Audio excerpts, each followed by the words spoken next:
Once upon a time, in a charming little village, there lived a curious brown dog named Bruno. Bruno had the fluffiest coat and the waggiest tail you could imagine. He was a happy dog who loved going on adventures and making new friends around the village. One sunny day, Bruno spotted a shiny bone under the big old oak tree at the edge of the meadow. Delighted, he trotted over and gently picked it up in his mouth. The bone was delicious, and Bruno knew he'd found a real treat. With the bone clutched proudly in his jaws, Bruno decided to show it off to his friends across the river. On his way, he passed over a small wooden bridge.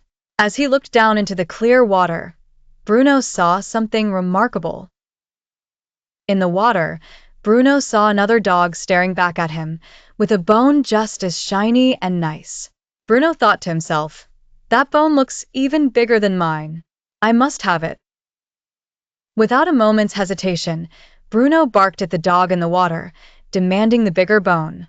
But as he opened his mouth to bark, his own bone slipped from his jaws and splashed into the river, disappearing with a soft plunk. Startled by the sudden loss, Bruno peered into the water and saw his reflection staring back with an empty mouth. He realized, too late, that the dog he had seen was just his own reflection. Feeling a bit silly but also wiser, Bruno understood that in his greedy attempt to take more, he had lost what he already had.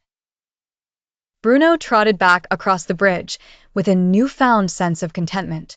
He made his way back to the village, learning a valuable lesson that afternoon. Sometimes, Bruno thought, it's better to appreciate what you have than to lose it by chasing after more. From that day on, Bruno was known as the wisest dog in the village, always reminding his friends that happiness comes from gratefulness. And whenever he felt tempted by something more, he remembered his reflection and the lesson it taught him by the river.